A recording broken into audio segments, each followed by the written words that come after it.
सारी योजनाएं बनाकर दिग्विजय ने सुखमती से जाने की अनुमति ली और चंद्रदर्शन के पास पहुंचा।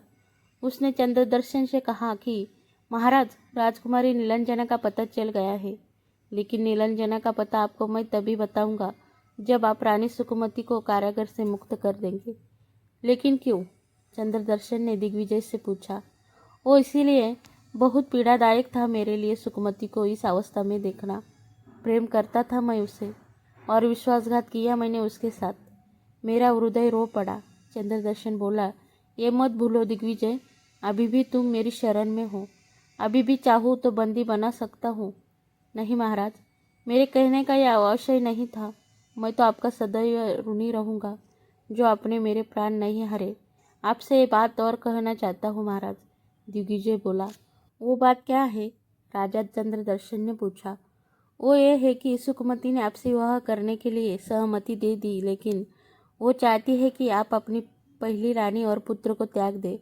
अगर आपके लिए यह संभव हो तो आपसे विवाह कर सकती है, अन्यथा नहीं।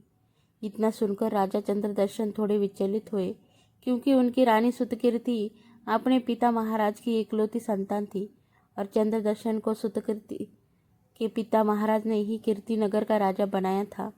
अब चंद्रदर्शन बहुत ही दुविधा में थे कि वे अपनी रानी सुतकीर्ति और पुत्र सुदर्शनशील को कैसे त्याग सकते हैं। ये राज्य भी सुतकीर्ति के पिता महाराज का है, और उधर ये बात दिग्विजय ने सुतकीर्ति से कही कि महाराज आपका त्याग करके रानी सुकुमती को अपनी रानी बनाना चाहते हैं। अगर ऐसा हुआ तो आपके पुत्र का अधिकार छीन जाएगा और आपको तो शायद महाराज कारागार में डाल दे। रानी सुतकीर्ति थोड़ी अचंभित हुई और उनकी आंखों से अश्रुधारा बह चली।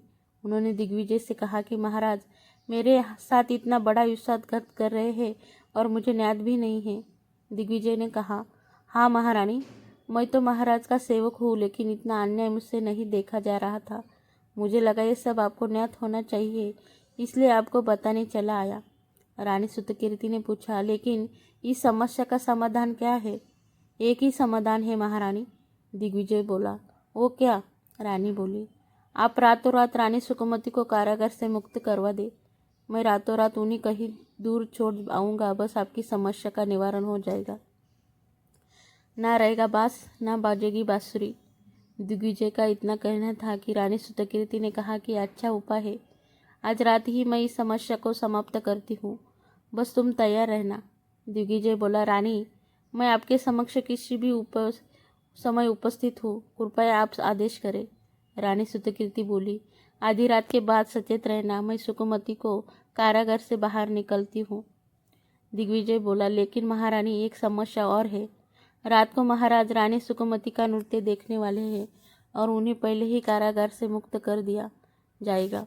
रानी सुतकीर्ति बोली, घबराए नहीं दिग्विजय, इस समस्या का भी हाल है हमारे पास। हम ऐसा करेंगे कि महाराज की सुरा में आच्छेद करने वाली बूटी मिलवा देते हैं, जिससे महाराज सुप्तावस्था में चले जाएंगे और हमारा काम सरल हो जाएगा। दिग्विजय बोला, हाँ महारानी, वहाँ क्या उपाय ढूंढा है आपने, लेकिन आप पहले ही कारागार जाकर रानी सुकुमती से मिलकर अपनी योजना बता दे, जिससे वो पहले से ही सावधान हो जाए। हाँ, उचित कहा दिग्विजय, वो तो एक स्त्री है, अपने स्वामी और पुत्री से दूर हो गई है। क्या बीत रही होगी उस पर, कितना कष्ट होगा उसके हृदय में। एक स्त्री के हृदय की बात दूसरी स्त्री ही समझ सकती है। समय देखकर मैं उससे मिलने जाती हूँ। संध्या के समय महाराज नौका विहार हो जाते हैं, उसी समय उससे मिलना उचित रहेगा। दिग्विजय बोला, ठीक है महारानी, अब मैं चलता हूँ। किसी ने हमें देख लिया तो महाराज तक बात पहुँच जाएगी। संध्या का समय महाराज महल में नहीं थे। उचित समय था सुकुमती से मिलने का। रानी सुतकीर्ति कारागार पहुंची। रानी सुतकीर्ति रानी सुकुमती का रूप लावण्य देखकर देखती ही रह गई। ना तन पर कोई साज श्रृंगार, ना कोई आभूषण, फिर भी इतनी सुंदर, दूध जैसा गोरा रंग, नीली आंखें और सुंदर घने बाल जो उस समय खुले हुए थे। हाथों में हथकड़ियाँ और पैरों में बेड़ियाँ। रानी सुकुमती अपने कारागार में रानी सुकुमती को देखा और पूछा कि आप कौन? रानी सुतकीर्ति बोली, मैं राजा चंद्रदर्शन की अर्धांगिनी रानी सुतकीर्ति हूँ। मुझे ज्ञात है कि आप रानी सुकुमती है और मेरे रहते आपके साथ कोई अनर्थ नहीं होगा, लेकिन जो पहले हो चुका है उसके लिए मैं आपसे क्षमा चाहती हूँ। उसे मैं नहीं सही कर सकती। सुकमती बोली, रानी कृपया आप क्षमा ना मांगे। मेरा नाम अवश्य सुकमती है, लेकिन मेरे भाग्य में ये दुख भी लिखा होगा। कदाचित ईश्वर की यही इच्छा। आप कहे आप कैसे यहाँ पधारी। फिर रानी सुककीर्ति ने अपने साथ आई दासियों को जाने के लिए कहा और अपनी सारी योजना रानी सुकमती को कह सुनाई। सुकमती ने योजना सुनी और अपनी सहमति जताई और मन ही मन दिग्विजय को धन्यवाद दिया कि उसकी योजना सफल होती दिखाई दे रही है। अब संभव हो कि वो अपनी पुत्री से मिल पाए। रानी सुतकीर्ति अपनी योजना बताकर चली गई। रात्रि बेला आई। सुकमती को दासियों ने कारागार से निकालकर स्नान करवाया, नए वस्त्र आभूषणों से सुसज्जित किया। साज श्रृंगार कर महाराज चंद्रदर्शन के समक्ष सुकमती को लाया गया। सुकमती का रूप सौंदर्य देखकर चंद्रदर्शन की दृष्टि सुकमती पर टिक गई।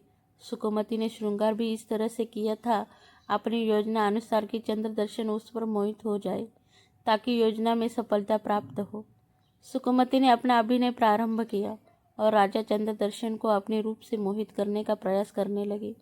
भांति भांति के प्रकाश से प्रकाशित, भांति भांति के सुगंधित पुष्पों से सुसज्जित, भांति भांति के ईश्वरों की सुगंध पूरे कक्ष को सुगंधित कर रही थी और भांति भांति के वाद्य यंत्र से ध्वनियाँ निकल रही रमणीय कक्ष की शोभा देखते ही बनती थी।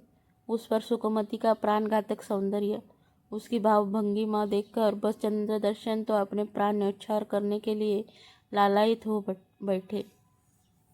धानी रंग के परिधान में सुकमती का रूप बहुत ही खिल रहा था। नृत्य करते समय वो किसी स्वर्ग की अप्सरा से कम नहीं लग रही थी। उसका अंग अंग थिरक रहा था। उसकी नृत्य मुद्राएं चंद्रदर्शन के हृदय को विचलित कर रही थी। सुकमती के लहराते हुए हाथ और कलाइयाँ, उसकी फूलों की डाली सी लचकती हुई कमर और उसके नीले नयन, जो कि बाणों का कार्य कर रहे थे और चंद्रदर्शन के हृदय को भेद रहे थे। चंद्रदर्शन मंत्रमुग्ध हो चला था सुकमती पर। दिग्विजय ने जैसे ही संकेत प्रकट किया, सुकमती ने अपना छल से भरा हुआ अभिनय प्रारंभ किया। उसने सुरा से भरा हुआ कलश उठाया और चंद्रदर्शन को सुरा से भरा हुआ प्याला प्रस्तुत किया और चंद्रदर्शन सुकमती के प्रेम में वशीभूत होकर उसके आगे पीछे झूमने लगा और सुकमती चंद्रदर्शन को एक एक कर प्याला दिए जा रही थी।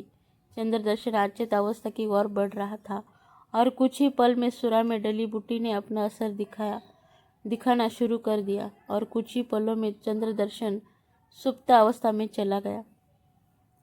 इतना होने के बाद रानी सुतकीर्ति को यह सूचना मिली कि महाराज अचेत अवस्था में हैं। उन्होंने कक्ष में प्रवेश किया। सुकमती और दिग्विजय से बोली, अब आप लोग शीघ्रता करें। ये लीजिए, कुछ साधारण से वस्त्र है, आप दोनों धारण कर लीजिए और महाराज की चेतनावस्था में आने तक इस राज्य से कहीं दूर प्रस्थान कर जाइए। रानी सुकमती तुरंत ही रानी सुतकीर्ति के गले लग गई। धन्यवाद सखी, आपने हमारी सहायता करके हम पर बहुत बड़ा उपकार किया है। आपका ये उपकार हम कभी नहीं भूलेंगे। और इतना कहते कहते रानी सुकमती की नेत्रों से अश्रुधारा बह निकली। रानी सुतकीर्ति बोली, ऐसा न कहे बहन, इसमें तो मेरा स्वार्थ छिपा था। ये तो मैंने अपने लिए किया है ताकि मेरा और मेरे पुत्र सुदर्शनशील का भविष्य सुरक्षित हो सके। इसमें मैंने आपके साथ कोई उपकार नहीं किया। और सुतकीर्ति के नेत्र भी भर आए। दिग्विजय और सुकमती ने साधारण वस्त्र धारण किए और सजल नेत्रों से सुतकीर्ति से विदा लेकर निकल पड़े राजकुमारी नीलांजना की खोज में। उधर राजा प्रबोध का शरीर जल की लहरों के साथ नदी के तट पर मछुआरों के मिल गया। उन्होंने राजा के शरीर को टटोला, नब्ज देखी। राजा अभी भी जीवित थे। उन मछुआरों ने से एक ने कहा कि मैं इसे अपनी झोपड़ी में ले जाता हूँ, उनका उपचार करता हूँ, शायद ये ठीक हो जाए और अवस्था अच्छी होने पर अपने घर का पता बता सके। सबने कहा ठीक है, ले जाओ, और किसी सहायता की आवश्यकता पड़े तो कहना। उस मछुआरा ने कहा ठीक है मित्रों, और वो राजा को अपनी झोपड़ी में ले आया। झोपड़ी में उसकी पत्नी और उसका 5 साल का बेटा था। पत्नी ने पूछा, यह किसे उठाकर लाए हो? मछुआरा बोला, नदी के तट पर अचेत अवस्था में पड़ा था बेचारा, किसके सहारे छोड़ आता तो ले आया अपने साथ। जब स्वस्थ हो जाएगा तो चला जाएगा, जब स्वस्थ हो जाएगा तो चला जाएगा। पत्नी बोली, तुम तो आए दिन किसी न किसी पर उपकार करते रहते हो, हम लोगों का तो निर्वाह होता नहीं। एक बार उठा लाए, जानते भी हो कौन है, कहाँ का है? क्यों? सदैव रोना रोती रहती हो भाग्यवान। उसके भाग्य में हमारे घर की रोटी लिखी होगी और फिर असहाय है बेचारा। अगर हमने थोड़ी सहायता कर दी तो जीवन भर हमारा उपकार मानेगा। फिर वो ऊपर बैठा सब देख रहा है, जिसके भाग्य में उसने जो लिखा है वही होगा। मछुआरा बोला, अच्छा ठीक है, ज़्यादा ज्ञान मत बघारो, पहले रोगी की चिंता करो। मैं जब तक जड़ी बूटी पीसती हूँ तुम उसके गीले कपड़े वस्त्र बदल कर सूखे वस्त्र पहना दो, पत्नी बोली। वैसे मछुआरा की पत्नी हृदय की बुरी नहीं थी, बस थोड़ी निर्धनता से स्थिति को दयनीय बना दिया है, इसलिए थोड़ी क्रोधित हो रही थी। मछुआरे का नाम शंकरनाथ, पत्नी का नाम सिमकी है। उनको जो 5 साल का बेटा है उसका नाम कैलाश है। सिमकी ने शीघ्रता से 2-3 प्रकार की जड़ी बूटियाँ पीस डाली, कुछ घाव में लगाने के लिए, कुछ माथे का ताप कम करने के लिए और कुछ पैर के तलवे में मलने के लिए। दोनों पति पत्नी राजा प्रबोध की सेवा में लग गए। दिन से रात्रि हो गई लेकिन प्रबोध ने नेत्र नहीं खोले, लेकिन हृदय गति अभी भी चल रही थी। प्रातः होते होते राजा प्रबोध ने अपने नेत्र खोले और पूछा, मैं कहाँ हूँ? शंकरनाथ बोला, महाशय आप हमारी झोपड़ी में हैं। नदी किनारे आप मुझे अचेत अवस्था में मिले थे तो मैं आपको ले आया। आप पता नहीं ऐसी अवस्था में कब से है। शायद कोई अधूरा काम आपके हाथों से होना लिखा है, इसलिए ईश्वर ने भी आपके प्राण नहीं हरे। शंकरनाथ ने सिमकी को आवाज़ दी, अरे सुनो, जल्दी से हल्दी वाला दूध लाओ। महाशय ने आंखें खोल ली। सिमकी बोली, अभी लाई। शंकरनाथ ने प्रबोध को अपना सहारा देकर बैठाया और अपने हाथों से दूध पिलाकर बोला, अब बताइए महाशय, आप कौन हैं और कहाँ से आए हैं? राजा प्रबोध बोले, मित्र, मैं पुलस्त देश का राजा प्रबोध हूँ। पड़ोसी देश का राजा मेरा मित्र था।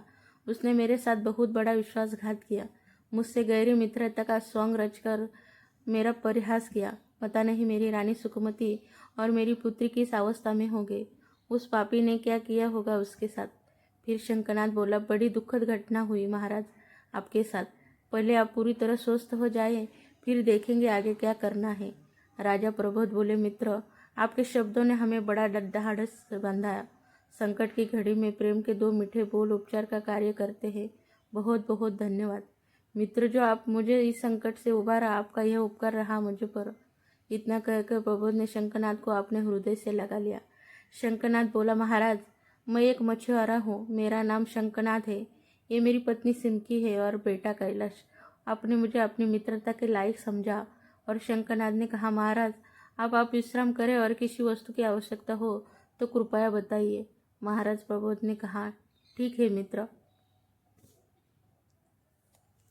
तो दोस्तों, हमारी कहानी का आज का भाग आपको कैसा लगा कमेंट में ज़रूर बताना, और अगर अच्छा लगा तो लाइक करना और शेयर करना। चैनल पर अगर आप नए हो तो चैनल को सब्सक्राइब ज़रूर करना। धन्यवाद।